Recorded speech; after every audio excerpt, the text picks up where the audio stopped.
Ladies and gentlemen, welcome to episode 53 of the Taking 20 podcast, this time focusing on using puzzles in your RPG. This week's sponsor, blankets, protecting us from the monsters under our beds since we were kids. If you listened to episode 50, I discussed traps and I promised, well more like threatened, to have an episode dedicated to puzzles. Well, here it is. I'll repeat my statement from that episode. Puzzles have more complex logic behind them, while traps tend to be simpler in nature. I will grant you the difference between them is purely arbitrary. If the party comes across a 10-foot covered pit in a jungle with sharpened spikes at the bottom, is it a trap or a puzzle? For purposes of this podcast, I would treat that as a trap.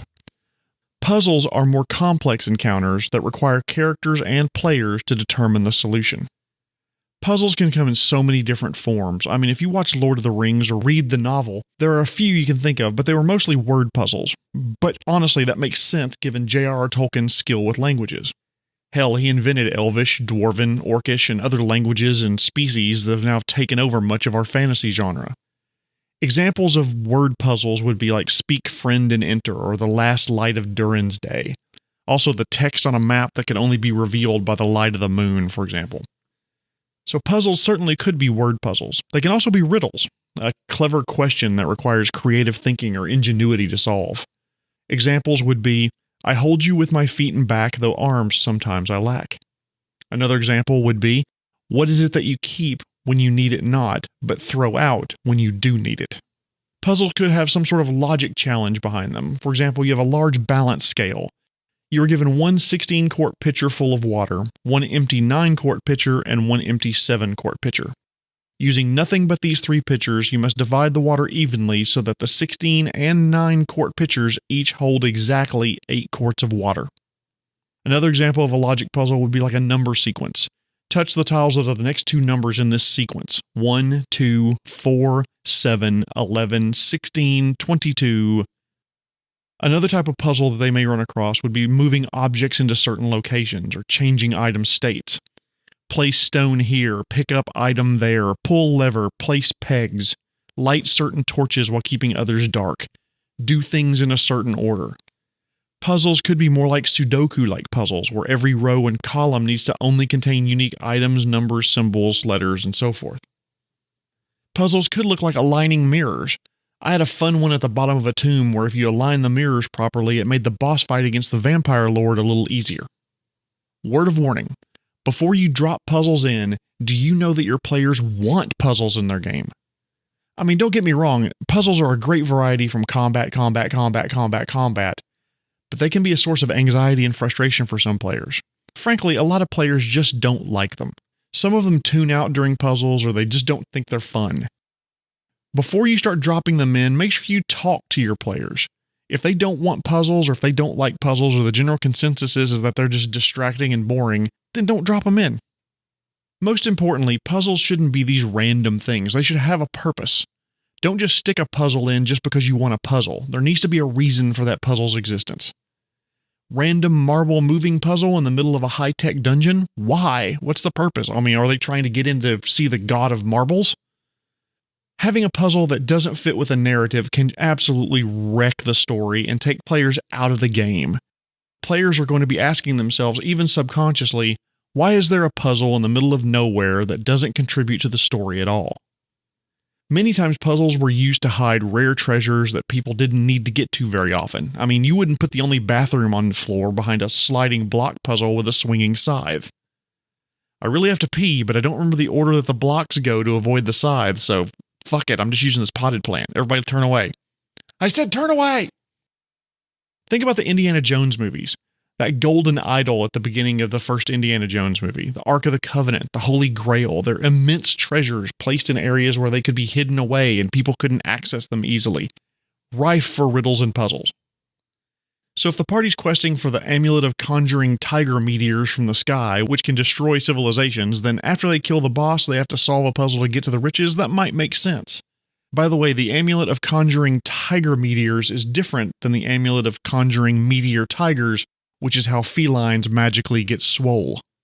It makes sense to put puzzles in areas and protecting items that are almost lost to time, where either no one has been or those that have been fell prey to the puzzle or trap.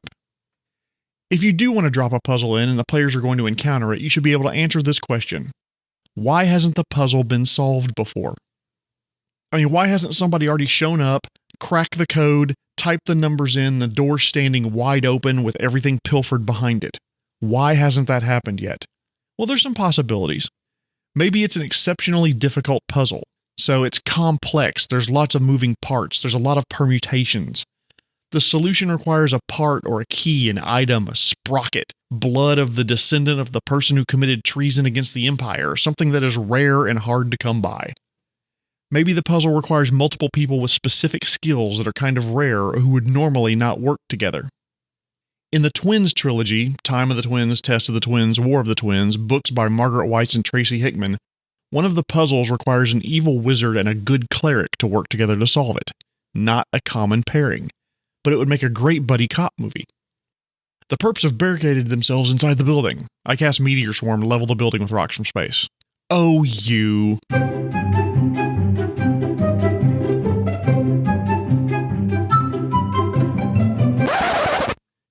That music, by the way, is from Kevin MacLeod over at incompetech.filmmusic.io. I'll put a link in the resources page.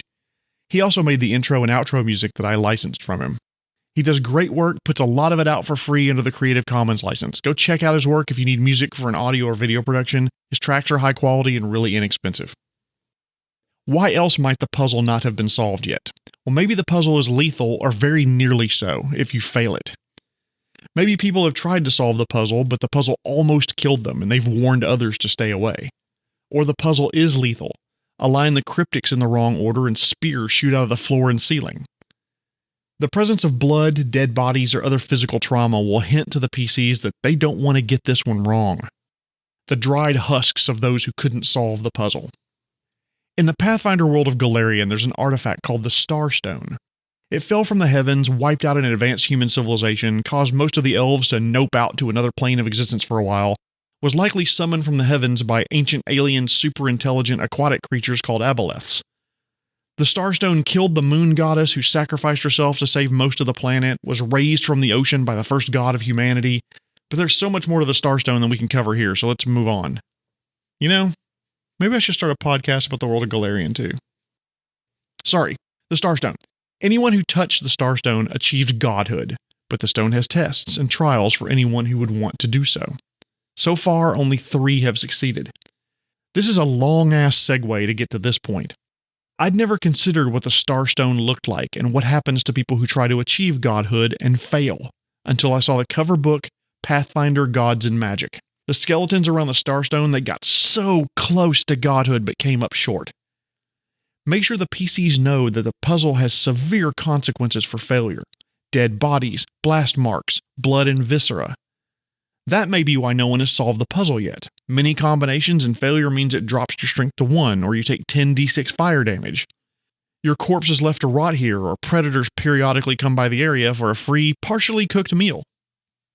Maybe the puzzle hasn't been solved yet because it's cleverly hidden. People don't even know it's there.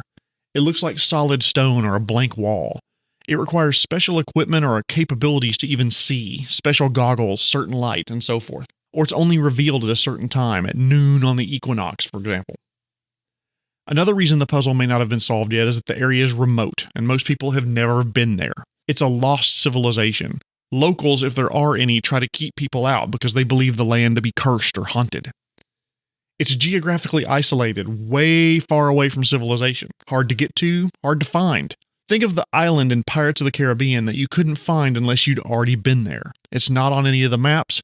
The lore had been lost to time.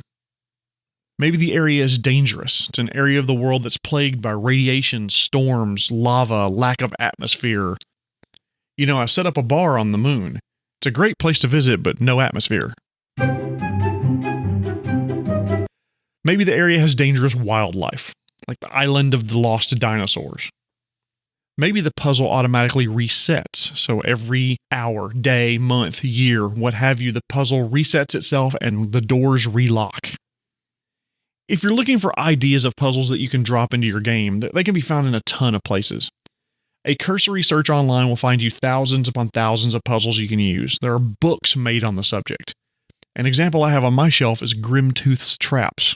It's amazing. Riddles and puzzles can be found online. Anything else, you can always use video games, other RPG games, and so forth. Borrow, borrow, borrow, steal, steal, steal. I've talked about that a number of times. If you see something good, put it in your game. One thing I would suggest, consider using handouts so that the players interact with the puzzle like the characters would. See the previous episode where we talked about visual aids. Make sure if you're designing a trap, you scale the potential negative effects with level. Make sure they're level appropriate, so that the negative effects aren't so strong as to be lethal or so weak as to be inconsequential. Every game system I've ever read, all the way back to, Boot Hill, which was a Western RPG that was published in the 70s, has tips for trap damage based on the level or strength of the characters. Just use that as a go-by for your gaming system. For example, if you play Pathfinder and do a search on the Archives of Nethys, which is a great website, by the way, I'll put a link in the resources page, you'll find sample traps in their suggested difficulty class, or DC, for the skills needed to find the trap and disable it, all set by level. That's a good starting point for Pathfinder puzzle DCs. 5th edition has a great table of save DCs and trap damage severity by level, depending on whether you want the puzzle or trap to be a setback, dangerous, or deadly. Again, great starting point. One piece of advice I would give: work hard to make your puzzles simple, and then work hard to make them even simpler than that. I love my players more than I can possibly say, but doggone it, players can be stupid. By the way, that goes for me too. When I'm playing, I am a moron. I've DM'd hundreds of puzzles and traps and played probably twice that number. I'll still get the day when the DM gives me a puzzle. I don't know, do we slide things? Do we move things? Lift? Push? What's going on? An actual quote from a recent game. Oh, so we didn't need to stab ourselves with the hanging ritualistic scimitars to open the secret passage? Oh, we just had to move them? Good to know. Another actual quote when we couldn't open a door and there was a glowing purple orb next to it. I stick my finger in it. Cue the rogue being -1 finger for the rest of the campaign. I may or may not have been that rogue. You know, let's just move on from my stupidity, alleged stupidity. If you're dropping puzzles and traps in, you need to decide how lethal you want them to be. Do you want them to be a mild annoyance? There probably should only be minor damage and maybe minor or no lingering effects. If you want the puzzle to have more of a challenge, you have multiple options. Crank up the damage, or add negative failure effects to it. Pushing the buttons in the wrong order gives the players an electric shock. Moving the lever without turning the valve first causes flame jets to erupt. Misaligned columns opens a hidden door and the undead pour out. Opening the tomb without the magic key inflicts the curse of the pharaoh on the party. Add in damaging and debilitating effects or monsters to crank up the pressure on the PCs. Also, if you want to crank up the pressure, add a timer. Nothing makes players panic like when you pull out a small hourglass or start a timer right after telling them about a puzzle. What's going to happen when the sand runs out? Don't worry about it. Oh, geez. Having a time limit to solve a puzzle can take players from calm to full-on panic. Players with anxiety may not take to timed puzzles well, so know your players and what they want. Another tip that I would give: overly describe the puzzle. Describe the scene, provide even more detail about the puzzle area, provide even more detail about the puzzle, and give pictures and drawings if you can. You have a picture in your head of what that puzzle looks like, but unfortunately the players can't see what you see, or they're not thinking what you're thinking, so you need to be very verbose in your descriptions and give them every opportunity to understand. For every puzzle, have multiple hints ready. Reveal small hints at first and then grow them until they solve the puzzle. Remember, the hints you give are more subtle than you think they are. Hints are always a balancing act. You don't want to give them the answer, but by the same token, you want the hint to help. A great piece of advice I heard a long time ago was to include rarely used skill checks or ability checks as hints. Anyone speak Gith or flail snail or Urutaki? Give me a sleight of hand or an animal handling check or history check. Have a plan in case the characters can't solve the puzzle. No matter how obvious you think the answer is, you need to have a plan for the plot to move forward if the characters can't solve the puzzle. An alternate route, an NPC who could help them, even if the PCs have to schlep back to town to get her. Additional hidden hints. And if all else fails, make an intelligence check or something similar. I mentioned earlier about borrow, borrow, borrow, steal, steal, steal, and I want to reinforce that here. Sliding stone puzzles from games like Breath of the Wild or going all the way back to Zork and NetHack. switch throwing puzzles and pressure plates from Portal series, water redirection puzzle from Morrowind. The Talos principle is rife with them, the whole keep talking and nobody explodes game, the entire game. Tomb Raider and the Room series of games have more puzzles than I can count. If you like it, use it, or use the idea or theme of it. Another piece of advice I would have is reward clever solutions. Players are smart, and they'll likely think of solutions that you never even considered. If their solution is remotely plausible, at least give it a chance to work. A skill check, a die roll. Reward players who can think on their feet and can cut the Gordian knot, as it were. So let's put it all together. What should puzzles look like, and what would be a good example puzzle?